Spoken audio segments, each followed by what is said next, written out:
Bismillahirrahmanirrahim. Assalamualaikum warahmatullahi wabarakatuh. Alhamdulillahirabbil alamin.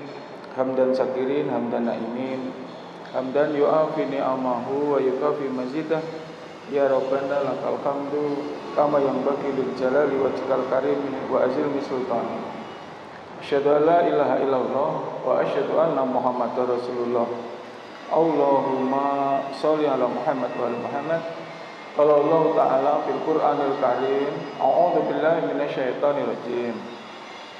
Al-yauma nahtimu ala amwaihim wa tukallimuna aydihim wa tashhadu arjulukum bima kamu yaksibun. Shadaqallahul azim. Surat Yasin ayat 65. Jamaah ibu-ibu yang sangat kula hormati rahimakumullah, wabil khusus kepada ketua pengajian, koordinator, pengurus yang juga sangat kami hormati, alim ulama yang saya muliakan. Alhamdulillah hari ini saya bisa sowan lagi di pengajian ini, melanjutkan yang sudah kita sampaikan di minggu yang lalu, bulan yang lalu. Di bulan yang lalu sekedar review saja bahwa hidup kita itu pendek. Nah, kemudian ada batas waktu. Karena ada batas waktu, kita memakai sepakati Al-Munafikun 11 tentang ajal. Walan yuqillahi nafsan idza jaa ajaluha wallahu kabiru bima ta'malun. Tidak aku akhirkan kalau batas waktu umur itu sudah datang. Nah, batas waktu ini memberikan kita pemahaman bahwa waktu di dunia itu akan berakhir. Maka dari itu, as soon as possible kita melakukan kebaikan, as soon as possible kita memohon maaf kalau kita sedang punya kesalahan. Yang berbuat baik bersegera itu kita pakai Ali Imran 115. Wa yusari'una fi khairah wa ulaika minas solihin. Kemudian yang minta maaf itu pakai Ali Imran 133. 133. Nah, kemudian golongan manusia itu kan ada 3. Kita memakai surat Al-Fatir ayat 32. Summa aurasnal kitabal ladzi yastofaina min ibadina faminhum dhalimul nafsi wa minhum muqtasyid wa minhum sabiqun fil khairati biidznillah. Dzalika huwal fadlul kabir. Jadi ada 3 golongan manusia terkait dengan orang-orang yang beribadah. 1, orang yang dhalimul nafsi, mendolimi diri sendiri. Yang kedua, muqtasyid. Muqtasyid itu di tengah-tengah. Ya, sebagian mengimani, sebagian tidak. Nah, golongan ketiga, sabiqun bil khairati biidznillah. Orang-orang yang bersegera berbuat baik atas izin Allah. Nah, yang ketiga ini sama dengan Ali Imran 115. Wa yusari'una fi khairah. Orang yang bersegera berbuat baik. Kenapa harus ada kata bersegera? Supaya kita tidak keduluan atau berubah 2 hal. 1, berubah niatan. Yang kedua, berubah status hidup. Status hidup kita, karena masih hidup, kita masih bisa melakukan itu. Tapi kalau mati, kita nggak bisa apa-apa. Nah, itu perjalanannya demikian. Proses itu ada di alam yang kedua. Ya, alam di dunia. Nah, alam yang kedua inilah yang akan menentukan alam yang ketiga dan keempat. Alam yang ketiga itu adalah alam barzah. Alam keempat adalah alam akhirat. Dan siklus kehidupan manusia itu tidak reversible, tidak balik. Tidak ada kehidupan balik. Yang ada adalah maju terus sampai endless. Jadi kita di sini mulai alam pertama dalam kandungan, dunia, barzah, akhirat endless, tidak ada batasnya. Jadi nggak balik gitu. Sehingga teori nitis itu tidak ada. Teori nitis dalam Islam, sukma itu balik itu tidak ada. Tidak pernah ada kisah yang seperti itu. Karena ini balik, maka step per step itu harus dilakukan yang sebaik-baiknya. Nah, proses yang ada istighfar, proses kebaikan itu ada di alam yang kedua. Ketiga, keempat itu kita tinggal mengambil hasil dari apa yang kita lakukan. Sehingga yang dalam proses yang kedua ini lakukan yang sebaik-baiknya. Ada tamu bagaimana? Nabi Ibrahim alaihissalam itu terkenal orang yang tidak mau makan kalau sendirian. Beliau mau makan kalau ada tamu, mau makan kalau bersama anak yatim. Jadi mangan dewe ora. Jadi ibu-ibu mungkin sedikit bisa memulai itu, gitu, menambah jumlah makan bersama orang lain. Mungkin ngajak ustadz misalnya loh ya, ini mesti ustadz itu mesti golek kepentingan pribadi loh yo, gitu kan. Nah, misalnya sambil diskusi gitu, yuk kita makan, gitu. Saya siap.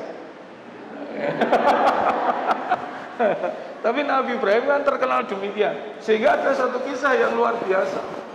Ada seorang majusi itu datang. Majusi itu orang yang tidak beragama. Itu datang minta makan. Ini coba kita akan bicara bagaimana mengisi yang kedua itu. Lalu Nabi Ibrahim mengatakan, enggak tak kasih kamu. Kenapa? Saya enggak ngasih orang yang tidak beriman. Begitu, karena majusi tidak beriman. Padahal semua orang tahu, siapapun yang datang ke Nabi Ibrahim minta makan mesti dikasih. Karena Nabi Ibrahim itu orang yang paling baik untuk menghormati tamu. Sehingga setiap apapun makan itu Nabi Ibrahim itu pasti memberi. Tapi hari itu enggak. Karena majusi itu tidak beriman, lalu beliau enggak mau makan. Lalu kenapa? Kapan saya boleh makan sama kamu? Sampai kamu beriman. Ya. Hatta ila muqiman. Kemudian setelah itu pergi orang itu. Karena sudah enggak bisa makan, dia kelaparan. Nah, Nabi Ibrahim ditegur oleh Allah SWT. Kenapa orang itu tidak kamu kasih makan? Karena dia tidak beriman. Lalu Allah itu negurnya gini, lah dia itu laparnya baru kali ini, datang ke kamu baru sekali ini. Dia sudah kelaparan lama, aku kasih makan. Lah kamu baru sekali aja tidak mau ngasih makan. Dia tidak berimannya itu lama, tapi aku kasih makan terus. Allah saja, aku saja ngasih makan. Lah kamu baru satu kali aja diminta nggak mau ngasih makan. Orangnya dipanggil, balik, ayo mangan. Kok kamu berubah pikiran? Katanya harus beriman. Saya kan tidak beriman. Orang nganggo iman-imanan. Ayo saiki makan. Itu Nabi Ibrahim alaihissalam. Dan Rasulullah itu tidak seperti Nabi Ibrahim. Rasulullah kita itu keren. Beliau memberi makan kepada musuh-musuhnya. Beliau memberi makan kepada semua orang. Bahkan orang munafik, orang jahiliyah itu dibagi apa? Ghanimah. Ghanimah pirsa Ibu, apa ghanimah? Harta rampasan perang. Itu dibagi, Bu. Justru yang diberi itu musuh-musuhnya. Jadi orang yang tidak disuka orang munafik itu diberi oleh Rasulullah. Ono sing dikasih kambing, ada dikasih onta, keterangannya waktu itu ya, kurma. Nah, misalnya saiki ya ono sing dikai HP. Ono sing dikai sepeda motor, gitu. Kalau dulu kan onta, kambing gitu. Rasulullah, ini konteksnya adalah nanti saya hubungkan dengan hisab. Kenapa Rasulullah melakukan itu? Setelah itu dibagi, ada seorang sahabat itu mewakili sahabat yang lain. Itu datang. Lalu ngomong gini, Rasul itu tidak adil. Unfair gitu. Tidak adil kalau sekarang, unfair gitu. Kenapa? Kok bisa yang dikasih ghanimah itu kok malah orang-orang yang tidak ikut berperang? Kok bisa yang dikasih malah orang munafik? Kok bisa yang dikasih malah orang-orang yang memusuhi kamu ya Rasulullah? Kok bukan kami yang ikut berjuang? Ibu-ibu kan mesti berpikir gitu, saya juga. Lho sing kancane iki sapa? Lho selama ini kan aku karo sampean. Lho kok bareng piknik kok aku ora mbok jak. Iki wingi ono mangan-makan kok aku ora mbok jak. kan aku sohib toh yo, kan gitu toh. Kita itu kan sohib. Lo ning Jakarta kok raja aja. Aku kan sohibmu. Piye diterus kira? Kan kalimat itu wajar saja toh. Lah orang itu ya demikian. Loh penjenengan ini pripun? Yang berjuang itu kami. Seharusnya yang dapat ghanimah itu kami. Kok malah orang-orang itu? Apa jawab Rasul? Saya itu tidak membagi ghanimah kepadamu karena menjaga derajatmu di hadapan Allah. Derajatmu di hadapan Allah itu sangat tinggi karena kamu selalu berjuang, memberi, mengabdi, menjamin agama ini di hadapan Allah dengan ikhlas. Jadi dhuwur banget. Kalau kamu tak kasih ghanimah, kamu akan turun derajatmu di hadapan Allah sama dengan orang-orang munafik, sama dengan orang-orang yang jahiliyah yang hidup di dunia ini berjuang hanya untuk kepentingan dunia. Mosok derajatmu sing tinggi ming kalah karo wedhus, kalah sama kambing, kalah sama unta. Ini kan keren banget, langsung nangis semua sahabat itu. Merasa menyesal sampai berani mengatakan itu. Tapi Rasul paham, karena sahabat itu bukan nabi. Nabi itu punya sifat yang namanya mukasof. Mukasof itu tahu yang akan terjadi ke depan karena diberikan petunjuk oleh Allah SWT, bukan ahli nujum. Nangis semua pun Rasulullah kula dadi tetep nyuwun diangkat derajatnya yang tinggi. Saya ora butuh wedhus, saya ora butuh kambing, saya butuh derajat itu. Masya Allah. Ya ini sama dengan kita. Makanya saya itu selalu sedih, negeri ini menjadi negeri peminta-minta. Coba itu kemarin yang rame itu di RT kami itu, RT saya Parades itu kan masuk RT 08 Jatirejo. Lalu rapat, saya itu jadi sekretaris RT. Mergo dipeksa. Pokoknya sing menyang rapat dadekke pengurus. Ya itu saya pernah ngomong tuh, RT itu top. Mergone RT itu rugi terus. Ning mergo apik rugi terus diangkat derajate jadi ketua RW. Rugi baik gitu kan ya. Jadi RT RW di Jogja itu pokoknya sosial, nggak tahu di yang lain. Apa yang terjadi ketika itu loh Bu, saya untuk bantuan apa itu?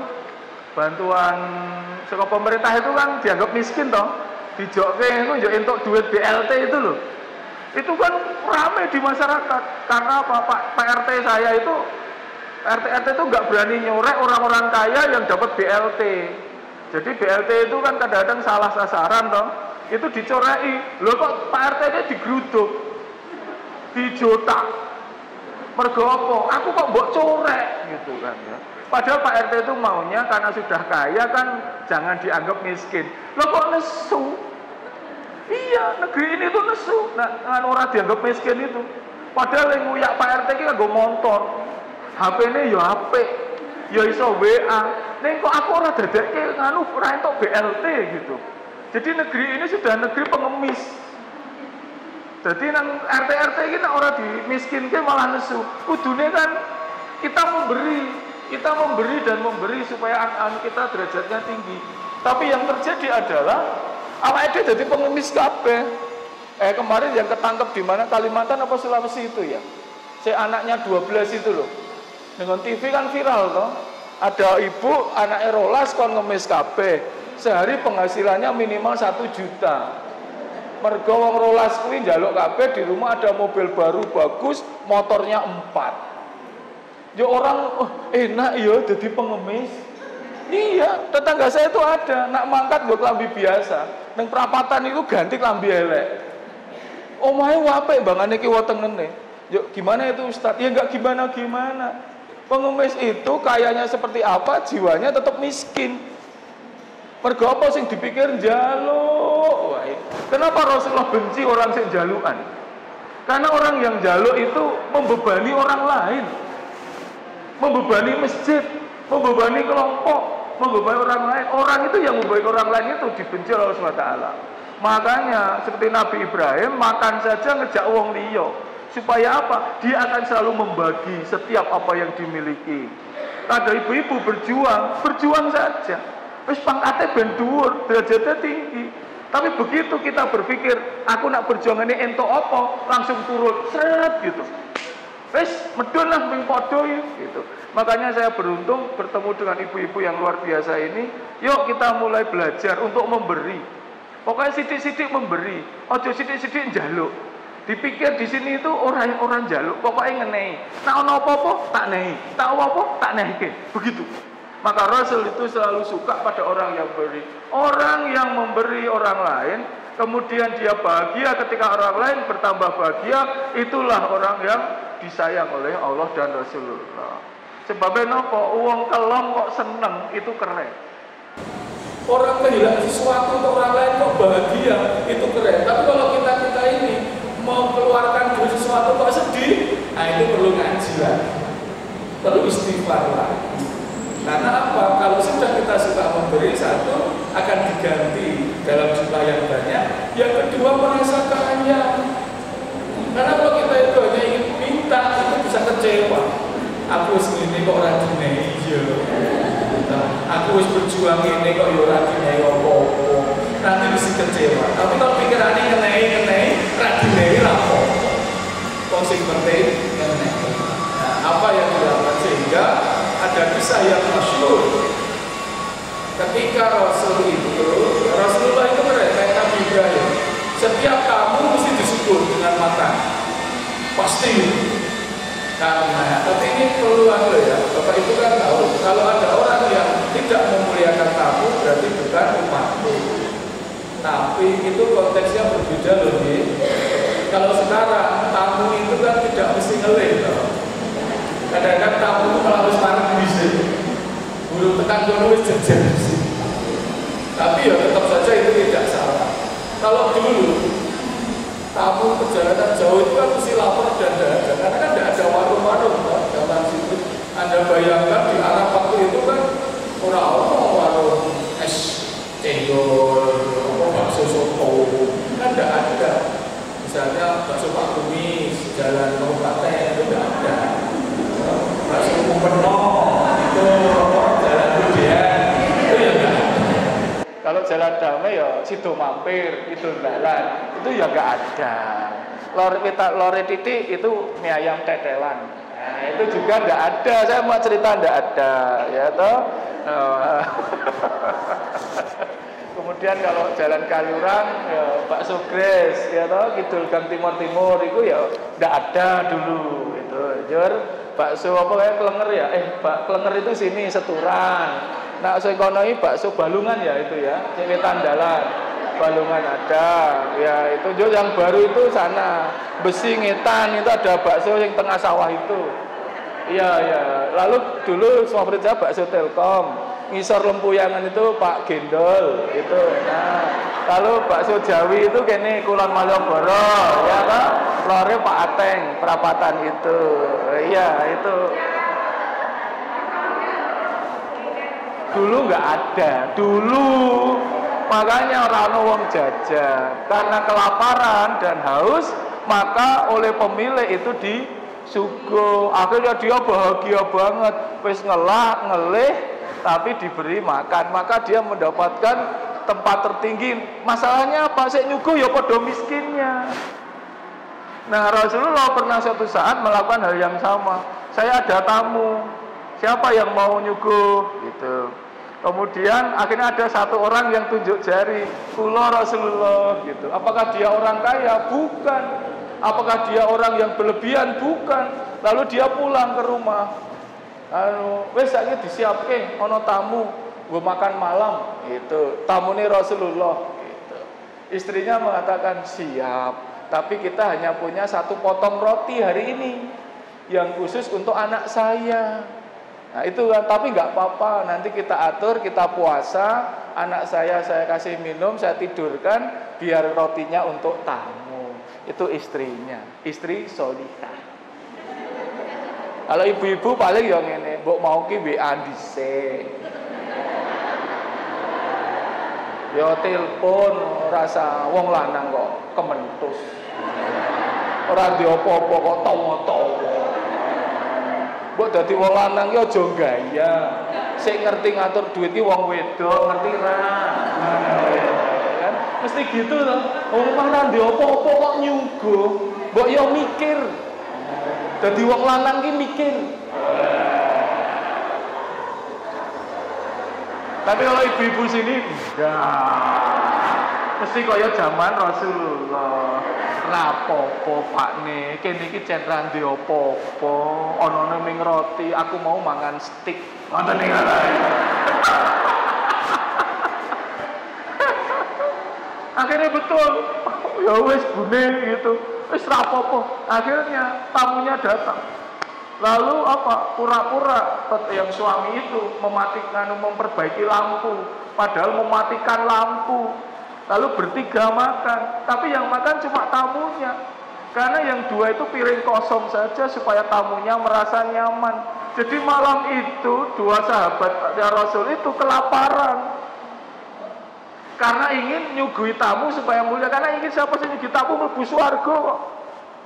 Lalu akhirnya apa? Dia rela di dunia tidak ngapa-ngapain demi untuk mendapatkan surga itu. Betul. Akhirnya marah balik ke tempat Rasulullah. Nah, ada yang memberitahu kisah itu. Rasulullah langsung panggil dua orang itu, kalimatnya cuma dua, ahlul jannah, ahlul jannah, kata Rasul. Orang-orang yang mengorbankan hidupnya untuk Rasulullah dan Tuhannya, itu dia menjadi ashabul jannah. Itu nggak ada yang tahu. Kalau sekarang mesti diviralkan, mesti buat YouTube, apa YouTube, apa YouTube. Itu dulu enggak. Semua itu beribadah dalam senyap. Gak ada yang tahu kok itu. Kalau tidak ada yang menyampaikan ke Rasulullah, artinya, nah inilah yang ada di dunia. Banyak orang waktu itu yang ingin melakukan sesuatu yang luar biasa tanpa harus seperti Rasulullah yang saya ceritakan. Rasulullah itu tidak pernah cerita-cerita. Bahkan ketika beliau itu kan ketahuan kalau kelaparan, beliau itu mengimami, waktu itu perutnya diganjal dengan kerikil, lalu diberi sabuk, sehingga setiap kali gerakan ada bunyi gemeretak itu, kan begitu. Lalu setelah selesai, sahabat nanya, apakah Rasulullah sakit? Kok ada bunyi aneh dari badannya Rasulullah? Rasulullah membuka itu sabuknya. Ternyata ada kerikil untuk menjaga perutnya yang sudah 3 hari tidak makan. Kenapa? Lalu sahabat mengatakan, nah cara iki panjenengan kebangetan. Kami punya, kalau cuma kami kurma sama tepung punya banyak. Kenapa tidak meminta kami untuk kirim gandum kepada Rasul? Apa jawab Rasul? Tidak apa-apa. Biarkan kami yang lapar. Masih banyak orang yang tidak makan berhari-hari. Kirim saja itu kepada mereka. Nah itu kan Rasulullah. Ada lagi sahabat yang luar biasa dalam konteks hati-hatian dan memanfaatkan waktu dunia. Ada seorang pemimpin besar waktu itu selalu membagi gandum itu ke orang-orang, dijunjung diri. Ya jangan membayangkan Indonesia sekarang ya. Lalu dijunjung, tapi nggak ada yang tahu siapa yang menjunjung itu. Hingga suatu saat beliau itu tiada, ternyata di punggungnya ini penuh dengan bekas-bekas dari menjunjung gandum itu. Semua orang jadi tetap tahu, oh ternyata selama ini berhari-hari, berbulan-bulan, bertahun-tahun yang ngasih gandum itu beliau. Nah itu zaman dulu ya, karena memang penduduk kan belum sepadan sekarang. Sekarang mesti konangan, tapi konteksnya bukan itu. Kemudian yang kedua, terkait dengan hisab tadi. Kalau ini kan dari sisi kebaikan. Yang kedua, ya, kehati-hatian terhadap barang-barang yang bisa membuat kita itu ibadah kita itu menjadi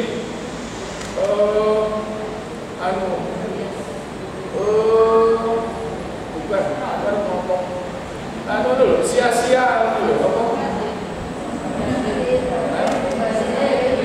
Budget, muspro,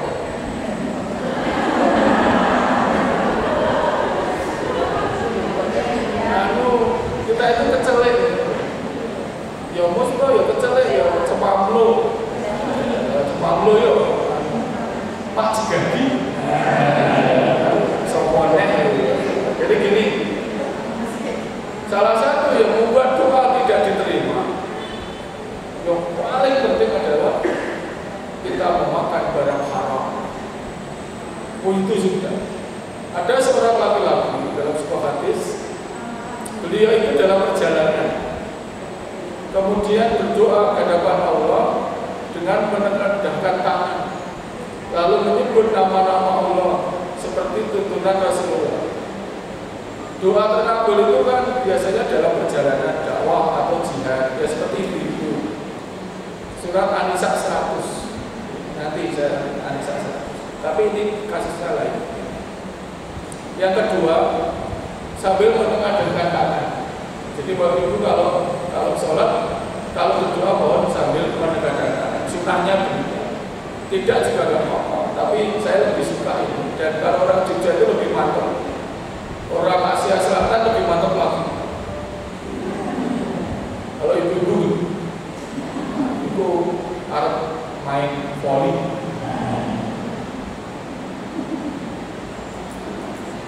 Kemudian mengawali dengan menyebut asma Allah. Ya Rahman, Ya Rahim, Ya Ghafur, Ya Rahman. Kemudian baru berdoa. Lalu Rasulullah mengatakan doa orang itu tidak akan pernah dikabulkan. Semua kaget itu. Kenapa tidak bisa dikabulkan? Lalu ditanya oleh sahabat. Dia kan sudah memenuhi syarat. Dia dalam perjalanan menengadahkan tangan, lalu dia sudah menyebut asma Allah. Lalu Rasul mengatakan karena pakaian yang dipakai haram, karena makanan yang dimakan haram, karena minuman yang diminum haram, maka semua doanya tidak akan pernah dikabulkan. Sekarang Bapak Ibu menggambarkan hidup lebih paling sengsara itu apa? Karena apa? Diharamkan, doa kita tidak diijabah. Apa rasa sakit banget? Doa apa tidak diijabah? Itu kan berarti kita sia-sia atau hidup di dunia ini. Itu kenapa orang sekarang kok masih banyak melakukan korupsi, makan barang haram kok biasa saja. Saja era tahu ngaji. Nak ngaji ngantuk. Tapi nak turu malah oleh. Kayak wingi gitu. Ya, berarti nak pengajian tidur top. Pahalanya lipat 27 kali. Belum dia mboten. Kok do gumujeg. Hadis riwayat Agung Budianto. Cuman saya itu selalu menghargai orang yang pengajian tidur. Sebabnya apa? Pasti orang itu mengantuk sekali, capek sekali. Mungkin tadi seharian kerja, mikirnya akeh, ket mau wis jam 3 wis tangi, yuk ngaji. Itu kan keren banget toh. Kudune turu kok ngaji. Itu kan top tenan. Jadi ibu-ibu kalau merasa capek, merasa pegel, mangkat ngaji wae. Ya engko doane bismika Allahumma ahya wa bismika amut. Fluk gitu kan.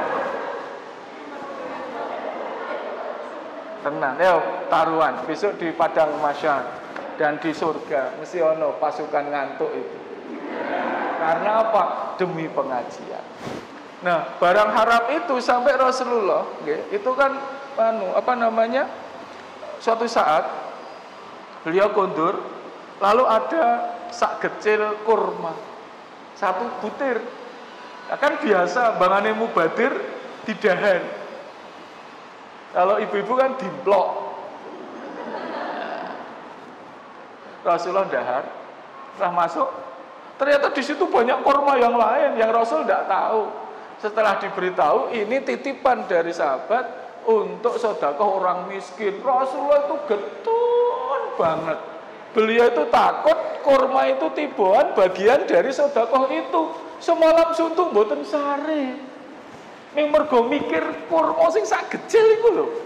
Coba bayangkan, karena Rasul itu takut banget jangan-jangan itu haram sehingga membuat doanya tidak terkabul, dagingnya menjadi haram sehingga Rasul semalaman tidak tidur, istighfar karo mikir piye ngetokke kurma. Lho coba bayangkan. Ya Rasul ning gek siji kurma sing cetha tiboan wae takut. Lho Indonesia iki ya to sing korupsi bertonton kurma malah le turu angel. Kita kadang-kadang ibu-ibu ya sok lupa. Misalnya di Indogrosir dulu kan ada toh klengkeng rambutan nganggo net itu toh. Nganggo klengkeng. Ngono yo ngrasake. Ngrasake. Anake kon ngrasake, bojone kon ngrasake. Yo nek tuku, ana sing ra tuku kok. Haram iku aku ya. Ora ana tulisane monggo dirasake, nak ra enak ra sida. Enten ra ono. Aku duwe ide ngrasake iki saka ngendi? Ana lho to. Iku lho, ning mesti ibu-ibu tak titeni tenang ya. Nah, bapak-bapak isin malah Pak Rene. Iki ngrasake. Iku yo yo kudu kan. Betul ya.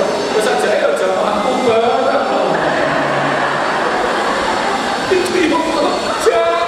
Jangan ya punya jangan itu ya hati-hati itu harus siji wae nggak bisa tidur lah kok iki ngrasake aku jane nembune ya pengen cara ustaz kuwi tak daluangan tapi kalau di supermarket dan itu kan sebelum pandemi rumah saya kan jalan Palagan Alamanda. Nah kalau belanja di Indogrosir sama istri itu akhirnya Ramadan minggu ketiga ibu-ibu seorangnya ternyata letaknya di Indogrosir ya kan sunah ya mungkin ibu-ibu ya nggak apa-apa. Saya datang bar Isya bar tarweh sama istri ibu-ibu jamaahku ya ono malah nyeluk ke Ustaz Agung bojoku sapa Mas? Aku ya. Lah kan ya jamaah rapal kabeh to. Padahal dulu enggak pakai masker loh ya. Ustaz Agung. Ana kaya to, oh ibu-ibu belanja nggih. Nggih, ning dhek krasa. Tenang Ustaz, kami le tarweh biasanya malam kok. Nah, padahal aku meneng wae. Jam 12 ya. Iya. Gue, aku ya. Alasannya sederhana. Indogrosir kan dulu untuk kan itu roti-roti itu loh. Ambuk sak gunung itu entek dalam sekejap. Ustaz kalau Mbak Jansen kalau besok sudah mendekati Lebaran itu orang aneh. Jadi beliau belanja dan ya apa. Cuma sekarang di Indogrosir itu kan masih bagus ya. Tapi kalau beli di luar-luar itu soalnya banyak yang palsu. Nah kemarin itu pembuat itu di sini rengginang.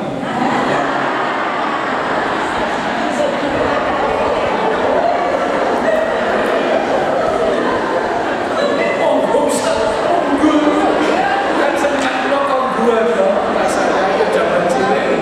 Tak buka kok penyek. Aku yang pikir pembuat bisa tinggal WP.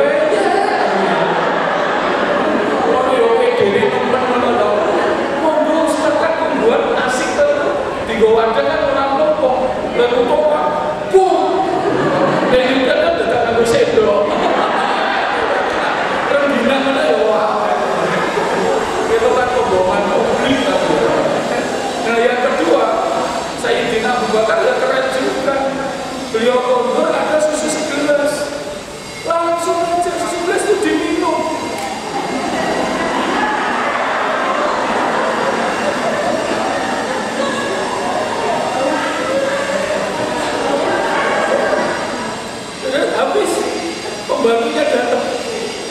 Pembantunya datang, saya tidak menikah susu onta gaji saya, upah saya sebelum bekerja di sini sebagai juru ramal. Jadi itu susu onta untuk milik saya. Langsung saya tidak bukan kaget. Meskipun tidak diikhlaskan, dia berusaha mengeluarkan kembali sampai pingsan.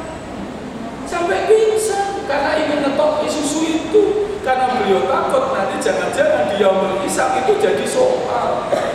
Karena masih ada haram di situ. Ini yang namanya bersiap-siap untuk di yaumul hisab. Yang ketiga, sahabat Nabi namanya Abu Najah. Abu Najah itu rajin sholat subuh. Tapi 2 minggu terakhir beliau itu tidak zikir. Padahal kan kita itu memang diperintahkan setelah sholat itu kita berzikir, ya, waktu itu langsung melayu, lalu langsung melayu. Menurut ibu-ibu kenapa dia kok langsung melayu dari jamaah? Kok kebelet ya? Bukan kebelet ibu, kepoyo.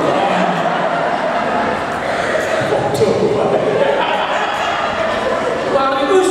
Lalu ternyata apa? Ternyata dia itu lari karena 2 minggu ini pohon kurma tetangganya itu mentiung. Mentiung enggak? Mentiung. Bukan, mentiung itu bahasa Indonesianya apa? Kok condong? Mentiung itu loh. Jadi pohonnya itu mentiung. Melengkung aja, melengkung. Mentiung itu doyong. Kok itu enggak doyong kok. Jadi lurus gini, Jur, mentiung.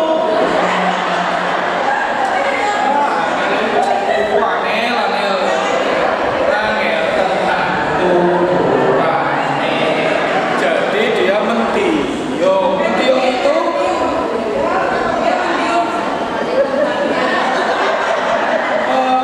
condong, kemudian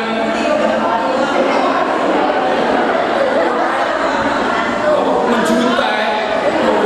Menjuntai. Aku sengaja mas, saya bisa rating. Saya ini YouTube-nya ketok petengku. Apa sakit. Terus pokoknya mentiung. Kemudian kata Abu Najah, anak saya itu yang kecil itu tidak tahu, dia sering mengambil kurma yang jatuh. Saya khawatir dia makan barang haram. Dia lari itu mau membersihkan itu kurma-kurma yang jatuh, lalu dikembalikan kepada saudaranya, kepada tetangganya itu. Tok tenan tok. Wis cetok tibuan ini masih dikhawatirkan. Sementara sekarang banyak di antara kita kadang-kadang lupa, hanya orang aja diambil. Itulah sahabat luar biasa. Oh, no sing wis mentiung dijukuk wae dibalekno. Oh, Indogrosir kok dipangan ngono lho ya. Itu kan. Nah, maka dari itu kehati-hatian itulah yang dipakai orang ketika masih ada di dunia sebelum dia itu masuk ke dalam yaumul hisab itu. Jadi selama hidup di dunia itu dikurangilah kemungkinan kita menjadi bermasalah. Maka Sayyidina Ali itu mengatakan bahwa orang yang suka menghisab pada dirinya sendiri itu akan dimudahkan di yaumul hisab. Jadi kalau every single day kita itu menghisab diri sendiri, maka nanti di sana akan lebih mudah. Tapi kalau di dunia itu tidak mau menghitung diri sendiri, maka semakin banyak yang diminta pertanggungjawaban. Yang penting adalah tidak ada reversible, tidak ada pengembalian lagi. Kalau sudah di yaumul hisab selesai urusannya. Tapi selama di dunia itu masih ada kesempatan. Ketika kita kemarin belum, nah sekarang sudah. Kenapa saya mengatakan itu? Kan ada 1, 2, 3. Pertama, mari kita lihat di alam kita. Alam itu dimulai kalau kita tarik ke belakang, ya.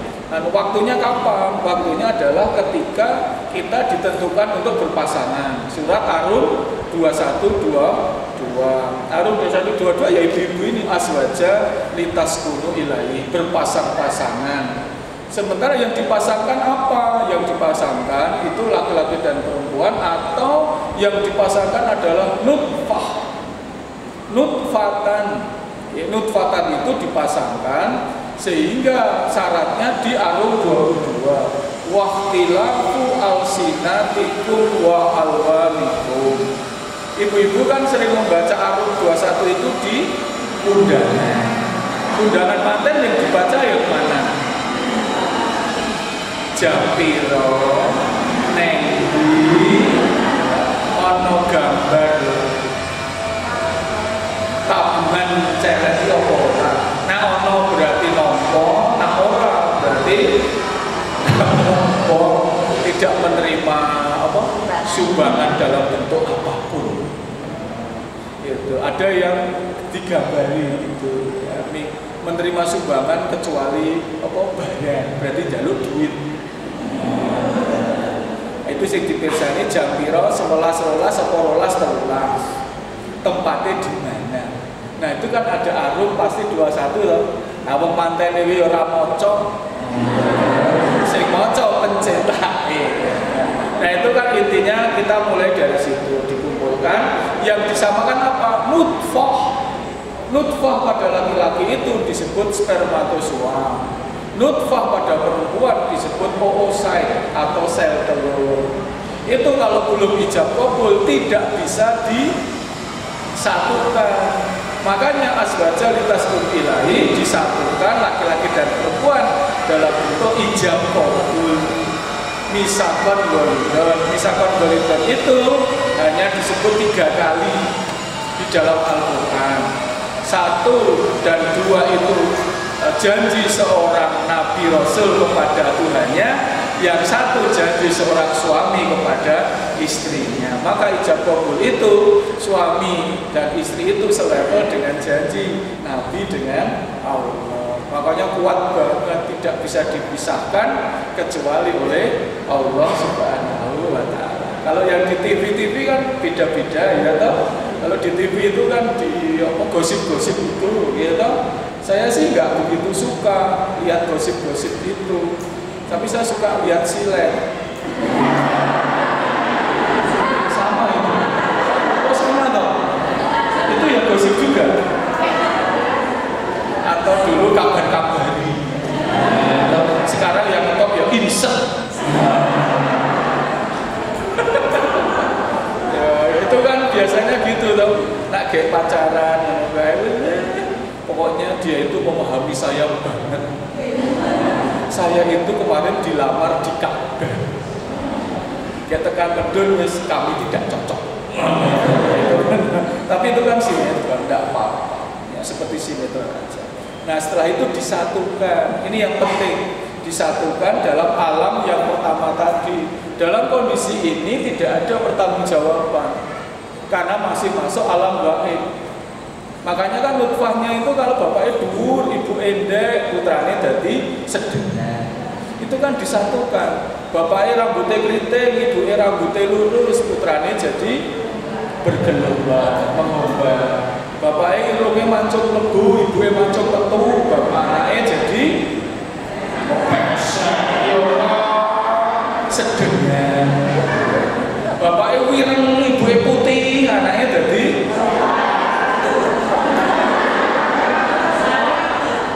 coba saya ngomong bilang-bilang. Bapaknya ibu putih kok, ya sapi perah. Ya enggak lah ya, kalau bapaknya ireng, ibu putih, putranya abu-abu. Ya saya ini sawo, ya sawo mateng lah ya, kayak kita lah ya. Ya sawo mateng, ya celokon ini ya sawo bosok. Lalu masuklah ke alam yang pertama. Dan perlu saya sampaikan, ini ulang-ulang materi saya. Biasanya tak pakai ibu biar paham. Kenapa setelah itu nutfah itu mau disatukan kan harus beribadah suami istri, ya kan? Nah, beribadah suami di alam pertama itu beribadah suami istri itu menjadi sebuah kewajiban. Sunnah kan istilahnya sunnah, tapi ya kewajiban juga. Makanya supaya ini menjadi baik berdoa. Ibu-ibu masih hafal doa mau beribadah suami istri? Coba saya bunyi rakobel. Jadi suami istri itu doanya Allahumma barik lana. Yo ibu ngomong, aku akan pangan apa nih? Setuju tenang. Allahumma barik lana. Ya kalau itu ya kalau enggak Allahumma jangan syaitan. Ya Allah jauhkanlah anak ini dari setan dan jauhkanlah anak ini rezekinya dari setan sampai hari akhir. Itu keren banget. Nah orang hafal yo Al-Fatihah, yo zikir seping 1000. Kemudian kulhu falak anas. Terus saya komentar anak esok.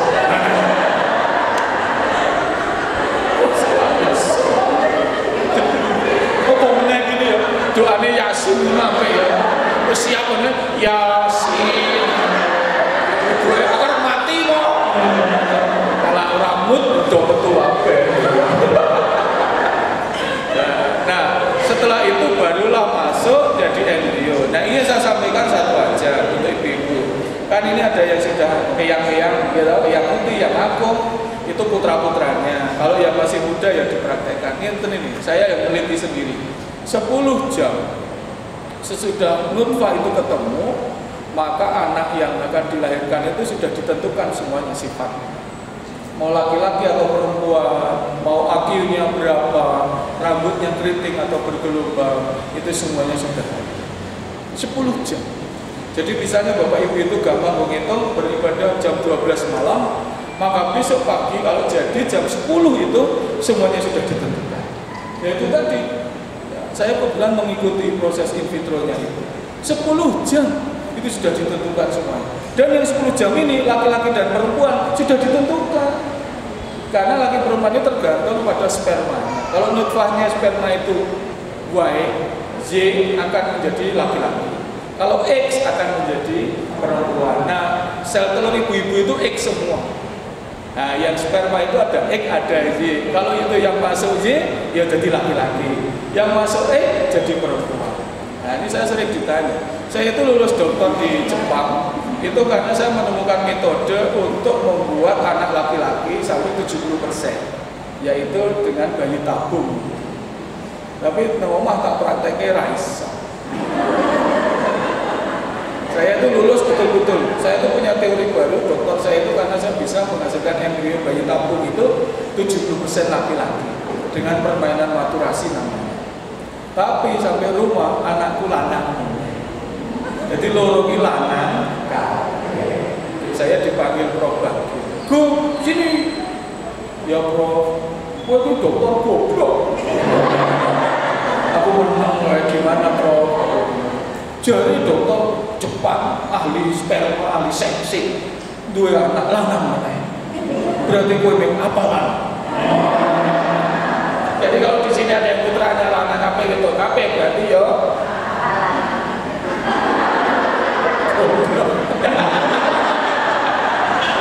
Enak sekes variasi ya berarti pinter. Jadi gerakannya itu sudah lincah. Tapi saya itu berharap itu wedok waktu itu. Anak saya pertama laki.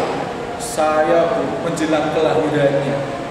Karena kan di USG wedok terus. Saya belanja di Wijaya. Ya perlengkapan bayi kan Wijaya. Aku tuku ki pink kabeh. Karena di USG itu ciduk, ember, sampai kamarnya kita cat pink.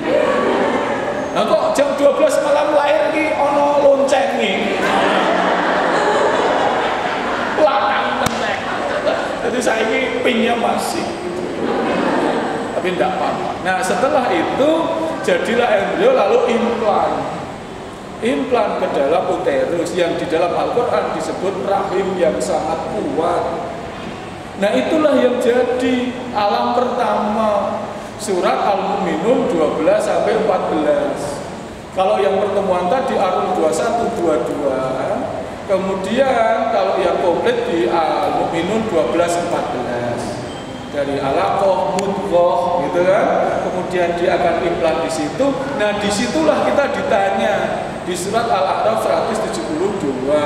Alastu birabbikum, apakah kamu mau menjadi saksi? Apa alastu birabbikum? Kan Rabbmu itu menjadi Tuhanmu. Itulah syahadat yang pertama dari dirimu di alam yang pertama itu. Apakah kamu mau menyaksikan?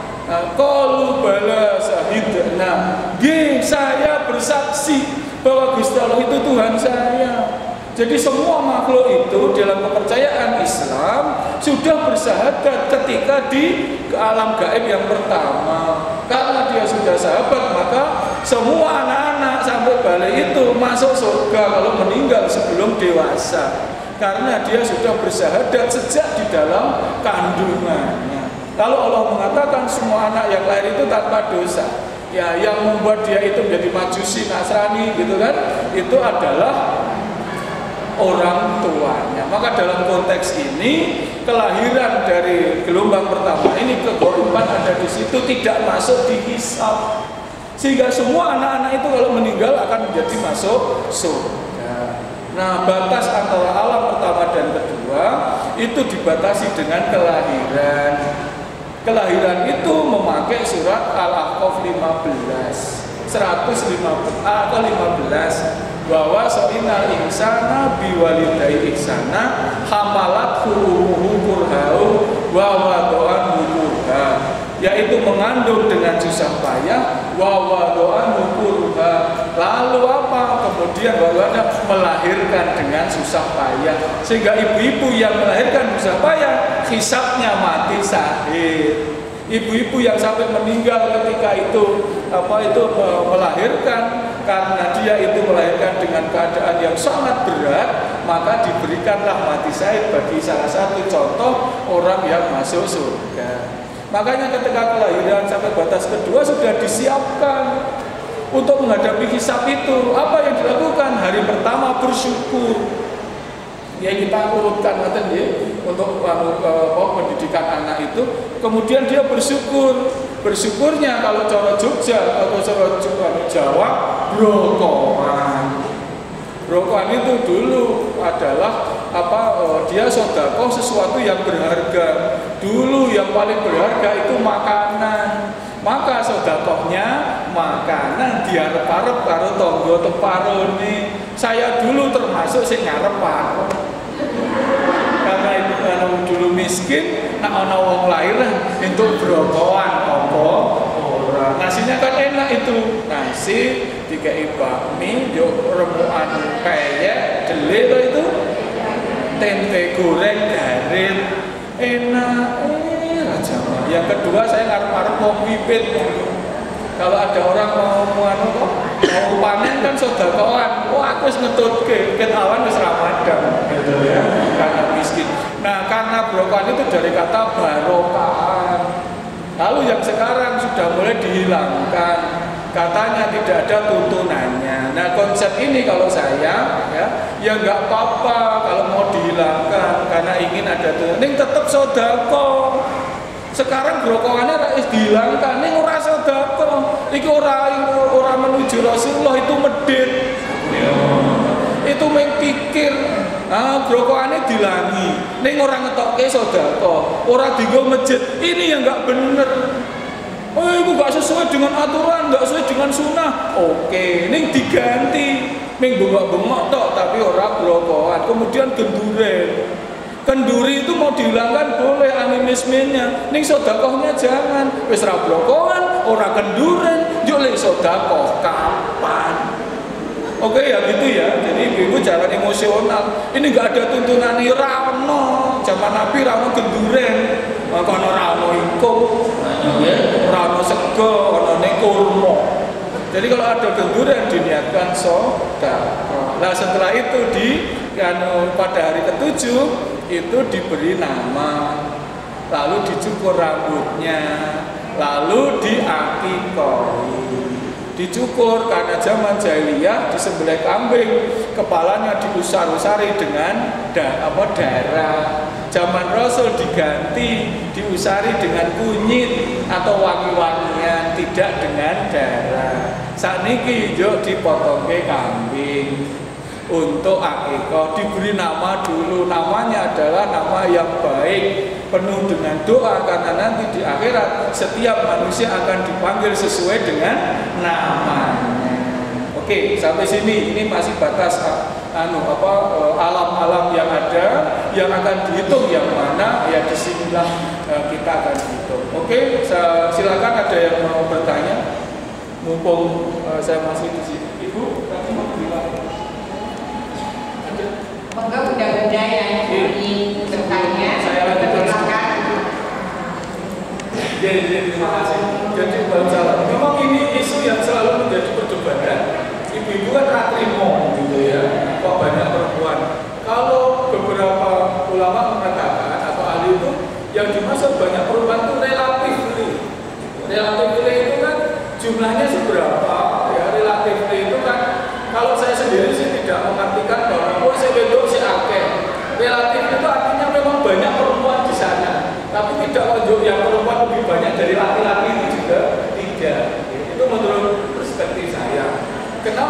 kemudian ya karena kan wanita itu kan satu, kalau sholat saja tidak penuh, kemudian kalau puasa saja tidak bisa penuh, kemudian sangat terbatas untuk jihad fisabilillah karena harus keluar tanpa harus didampingi. Kemudian ada sifat-sifat dari perempuan yang kadang-kadang seperti ngerasani, riba, itu banyak. Tapi sebenarnya banyak juga yang bisa menutup itu. Jadi tergantung wanitanya. Kalau wanita yang tidak memanfaatkan dia sebagai orang yang menutup kekurangan itu, dia akan mendapat peluang ke surga. Ke neraka itu relatif lebih kecil daripada laki-laki. Karena tidak penuh tadi. Ada tamu, itu kan sudah sunatullah. Tapi ketika melahirkan, itu kan sebuah kompensasi. Yang kedua, ya, ibu itu kan diberikan cara untuk menjadi penghuni surga itu bisa karena menjadi ibu rumah tangga. Bukankah istri yang taat pada suaminya itu kan sudah dijamin masuk surga, asal suaminya bisa ditaati, kan begitu. Bahkan ada kitab yang menerangkan ibu-ibu itu menyusui gitu ya, menyusui itu sak sedotan itu menjadi satu pahala. Ibu-ibu menyusui pirang sedotan. Ada yang mengatakan saya pakai susu sapi Ustaz, itu tidak apa-apa, itu kan perumpamaan saja. Jadi nggak ibu. Jadi itu relatif, maksudnya ada peluang-peluang putri-putri wanita itu masuk neraka. Tapi sebenarnya ada juga yang menutup kekurangan itu. Nah, orang-orang yang tidak menutup kekurangan itulah yang akan mendapatkan kesulitan di hari akhir. Jadi kalau ibu-ibu ini optimis saja. Nah, ibu hari ini saja sudah dapat pahala. Yang penting jangan pengajian terus. Ini jam 8, jam 10. Gue jam 10 tekan jam 11.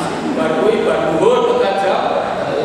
Baru bernasar tekan maghrib. Boleh masak kali. Suami pulang kemana pengajian. Suami orang pakai ngaji. Rada angel ya gitu ya. Jadi yang tetap aja rumah itu penting, tapi jangan sampai melupakan kewajiban. Pokoknya dibalik suami yang sukses pasti ada istri yang baik. Setuju? Dibalik istri yang sukses pasti ada suami yang terlantar.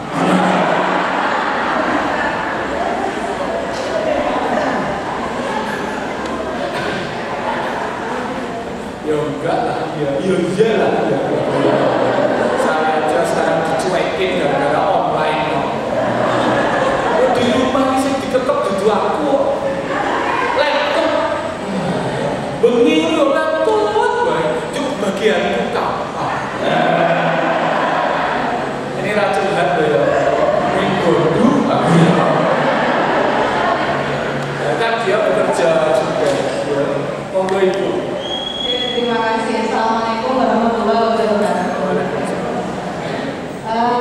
Ada satu cerita yang ingin disampaikan Pak Ustadz kaitannya dengan yang mentiung tadi Pak.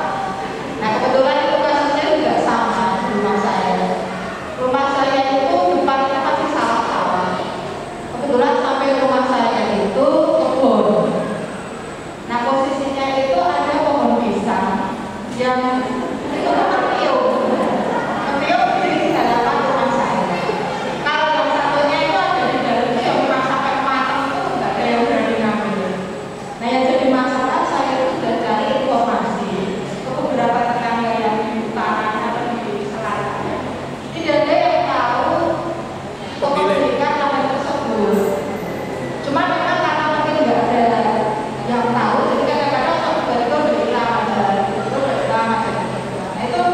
Baiknya gimana Pak? Kalau dibiarkan mau berjir, apa yang harus saya lakuin ya? Cuma kalau misalnya apakah boleh ditebang, kemudian dibagikan juga nggak apa-apa. Kalau dibiarkan, ya kisah itu tadi kan untuk memberi pelajaran. Apalagi orang-orang yang dulu. Jadi konteksnya itu kalau yang tadi itu bahwa sahabat itu berhati-hati untuk sesuatu yang bukan miliknya. Nah tentu kasus ibu itu banyak di Indonesia sekarang. Ya. Nah, dalam konteks itu, kalau saya pribadi, saya sudah salut dengan itu karena mentiungnya sampai di rumah tidak akan memiliki. Nah, sudah dicari-cari kepada orang siapa yang pemilik juga tidak. Artinya itu kan liar saja tuh ya.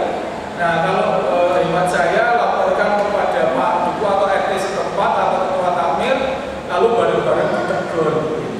Yang pas ke ibu itu, nanti terserah mau dikembalikan karena nggak ada supaya mubazir kan sudah niatnya lain lagi. Nah, dibawa ke masjid dimakan bareng-bareng. Ya, nanti pas makan undang saya. Saya pengen makan bisa begitu ibu.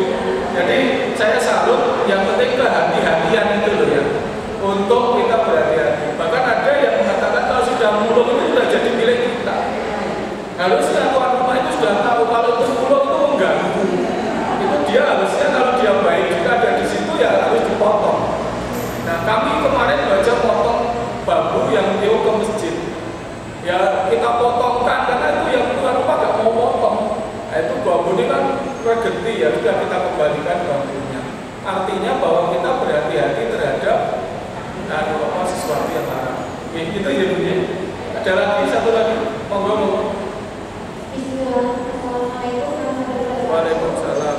Berkenaan dengan akikoh tadi saya ingin bertanya, kalau di usia bayi itu kira-kira umur berapa deh? Dan kalau di usia bayi itu ternyata orang tuanya itu belum punya rezeki untuk melaksanakan akikoh tersebut. Bagaimana hukumnya? Waalaikumsalam. Itu kan sunat muakkad diberikan kepada orang tua yang mampu. Kalau sampai nanti tua itu tidak mampu ya gugur anunya kewajibannya, tidak harus mengakikoi putra putrinya. Begitu ibu. Balik itu ya kalau kita gampangnya kalau yang laki-laki sudah mulai mimpi ya, kemudian yang perempuan sudah mendapatkan tamu itu balik. Tapi kalau nanti ada lagi itu jadi perdebatan. Ada yang sampai dewasa, bapak ibunya masih lalu akikah juga dibolehkan. Jadi tidak masalah mau kapan saja. Tapi kalau sampai itu juga tidak mampu, gugur kewajiban. Itu bagi yang mampu saja. Apa nggak dengar saya? Mic-nya.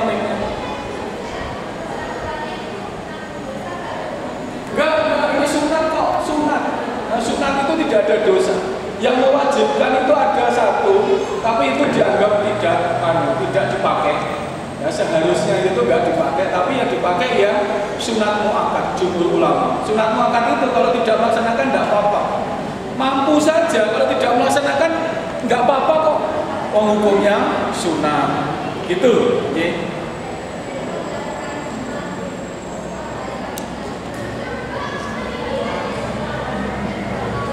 Boleh.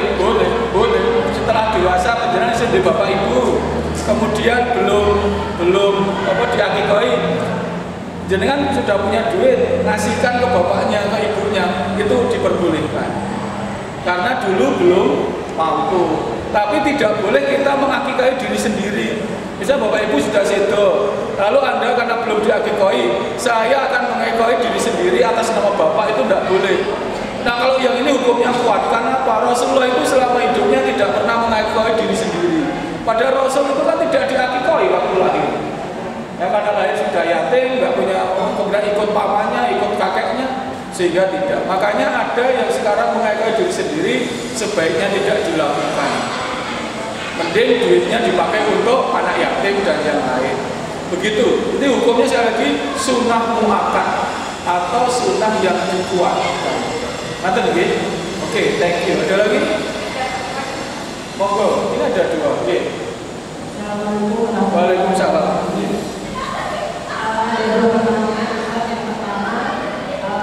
Kasusnya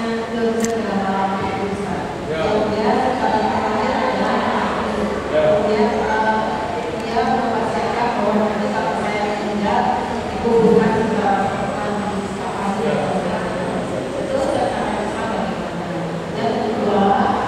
bagaimana seandainya ada suami istri yang merasa beberapa hal dan tidak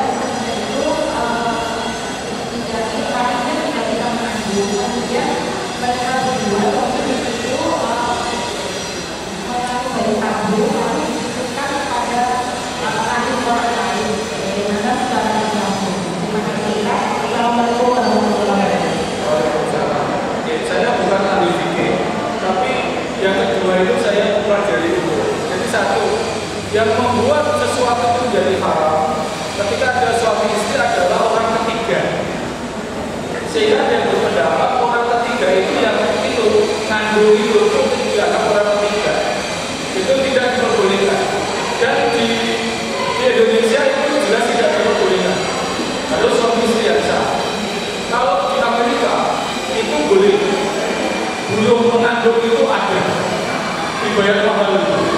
Ya, di Jepang juga boleh. Dulu waktu saya masih di Jepang, saya itu punya part-time job memelihara sperma dan oosit dari dan bapak yang ngitek itu. Jadi misalnya bapaknya sakit, lalu diambilkan spermanya, disimpan di situ. Namanya sesi giko. Saya kerja di situ. Waktu itu lumayan, bisa sedikit-sedikit untuk beli rumah. Itu jadi in vitro itu ada suami diambil spermanya, istri diambil oositnya. Di Indonesia syaratnya harus suami istri yang sah. Kalau di luar negeri tidak. Banyak ibu-ibu yang nggak pengen punya suami tapi pengen punya anak. Lalu dia mengambil itu sperma beli tapi dirahasiakan. Misalnya dia ingin anaknya ganteng koyo Leonardo DiCaprio, tapi metune koyo Pukul. Itu mungkin aja, bisa ya. Tapi itu, kemudian bagaimana kalau yang dia sudah ada yang sakit? Nah itu ada dua pendapat. Satu, setiap rusok atau keringanan darurat itu ada diperbolehkan karena memang sudah tidak bisa lagi. Tapi ada yang kencang, yang tetap tidak memperbolehkan karena ada pihak ketiga itu tadi. Kalau saya secara pribadi, kalau itu rusok atau karena apa namanya, karena memang terpaksa, ya boleh dilakukan. Saya berpendapat bahwa ketika kita kelaparan, makan daging babi, daging yang haram aja boleh. Kalau itu membuat dia harus mati. Tapi kalau nggak mati ya nggak boleh. Ya, ada kasus ini bisa dilakukan. Kalau memang ada kelainan yang memungkinkan itu harus dititip kepada yang lain. Tapi saya memang kalau sekali lagi kalau saya setuju yang tidak boleh ada pihak ketiga. Ya, jadi ya mungkin sudah takdirnya seperti itu. Itu jadi hukum saya walau pesawat saya mungkin salah. Jadi nanti untuk akwan teknologi saya bawakan panitia yang ini yang video ini. Saya bawakan slide-nya. Ini kan ada PPT bisa ada. Nanti kapan-kapan jadwal yang akan datang kapan lagi saya bawakan itu supaya ibu-ibu kan itu lebih penting ya. Bisa tahu oosit kayak apa, sperma kalau disatukan kayak apa, kemudian bayi tabung kayak apa. Ibu-ibu kan tidak tahu bedanya cloning sama bayi tabung. Tidak tahu. Lalu ditransfer apanya juga itu mungkin perlu. Karena sekarang memang kasus seperti itu mulai banyak ya. Nah, sehingga dari pendekatan Islam saya kira perlu dipahami. Ya nanti sekali-sekali saya siapa. Ibu lagi, satu lagi. Monggo ibu. Waalaikumsalam.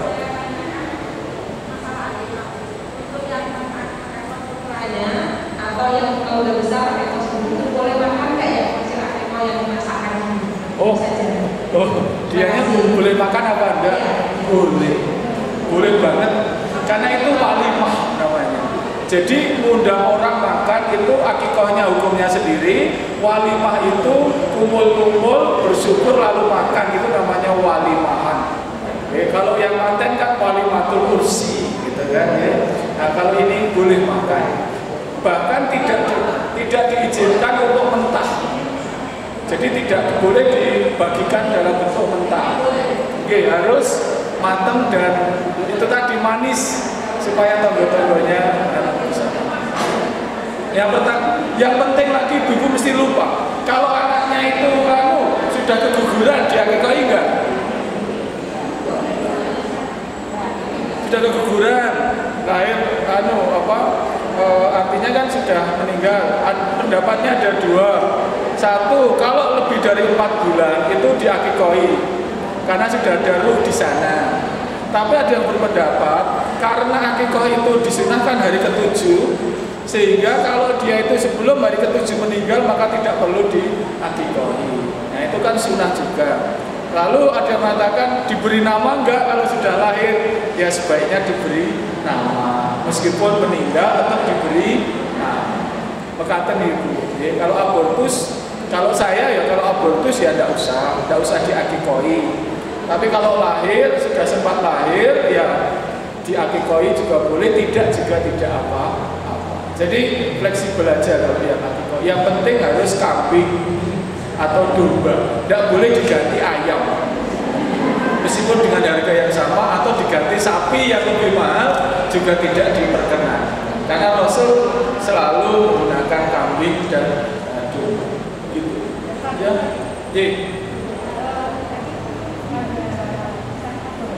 Ya. Ya, ya.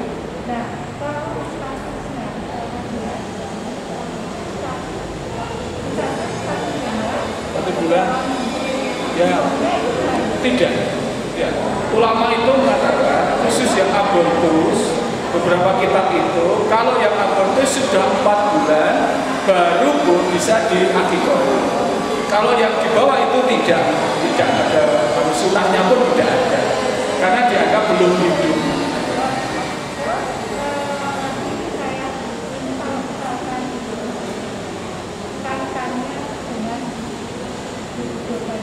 Dengan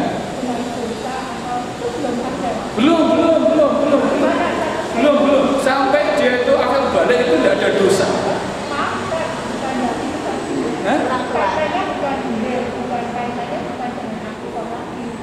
Oh, bukan akikah.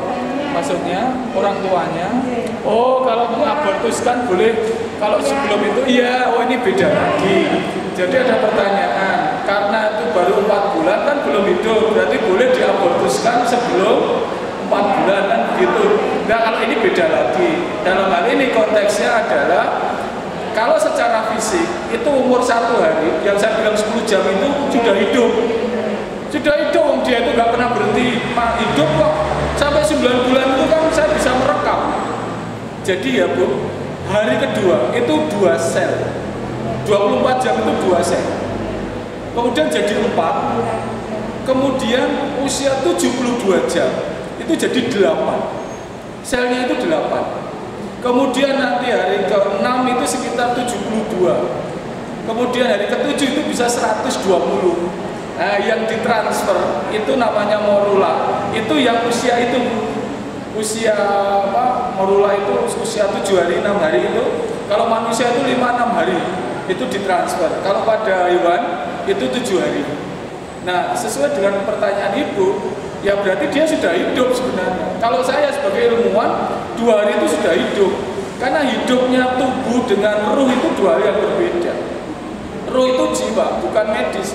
Saya nggak bisa menentukan jiwa karena itu gaib. Tapi dari fisiknya dia itu hidup. Saya itu sudah bisa membuktikan kalau hari kedua itu laki-laki. Nanti 9 bulan 10 hari itu tetap laki-laki 100%. Jadi tidak pernah ada perubahan jenis kelamin ketika sudah ditentukan di hari kedua itu. Jadi kalau apakah boleh abortus, syaratnya cuma satu, abortus itu dibolehkan oleh agama, mengancam jiwa ibunya dan mengancam jiwa bayinya itu boleh diabortuskan. Tapi kalau selama itu tidak, maka tidak boleh membunuh bayi itu. Nanti jadi oke, good. Oke, saya kira cukup hari ini. Oke.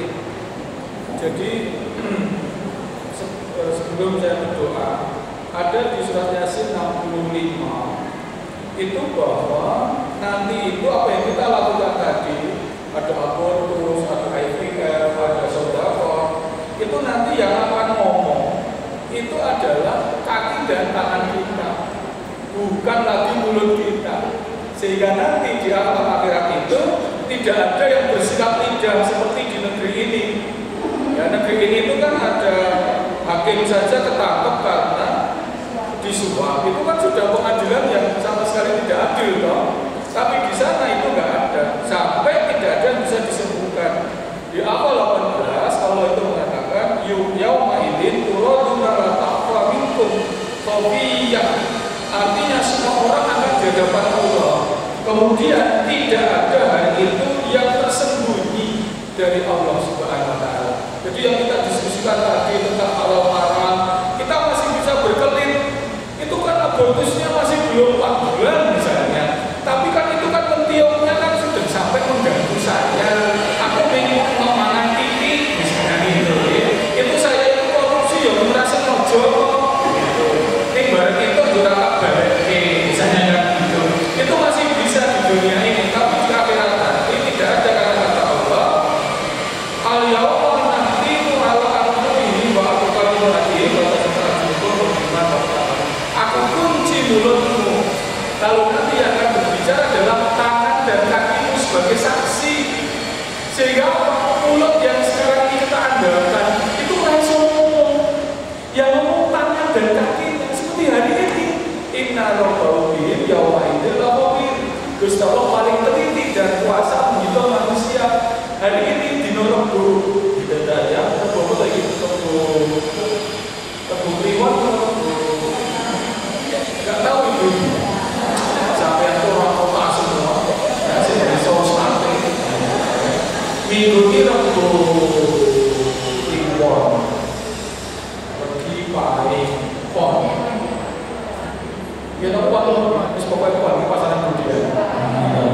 Nanti bilang di Rebupon niki kaki ini saya haji di Sumbawa. Kemudian tangannya ngomong nggih kula dadi saksi niku berangkat haji jam 10:30 itu beli soto. Mana ya? Terus kirim nggih niki beli soto ngajak Pak Ustaz.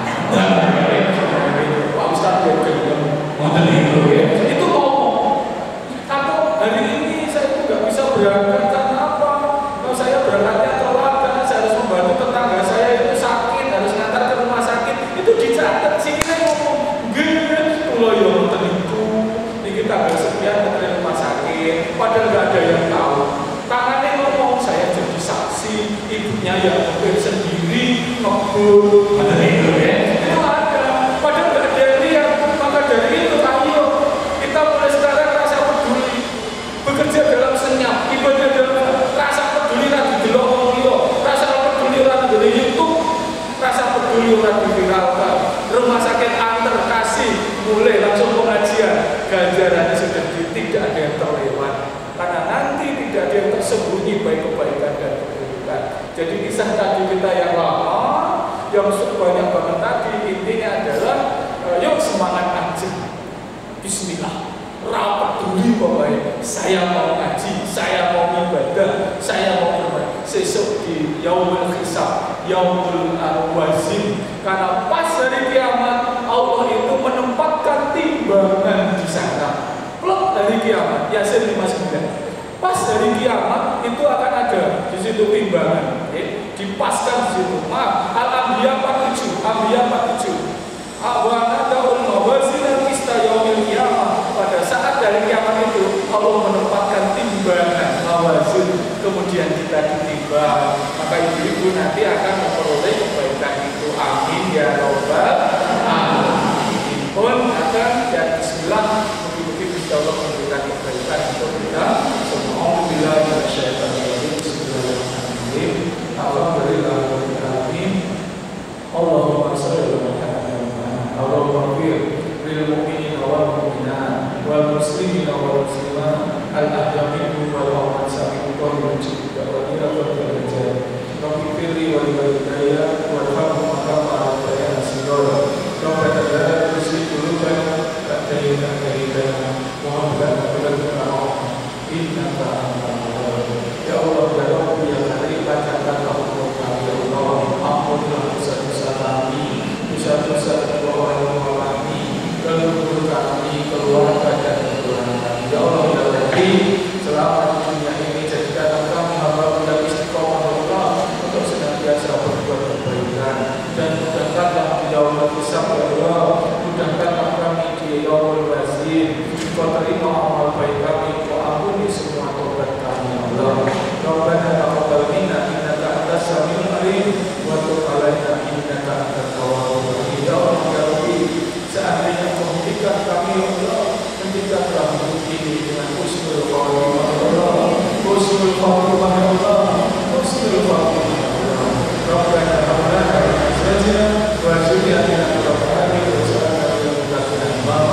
Rabbana atina fid dunya hasanah wa fil akhirati hasanah wa qina adzabannar. Subhana rabbika rabbil izzati amma yasifun wa salamun alal mursalin walhamdulillahi rabbil alamin.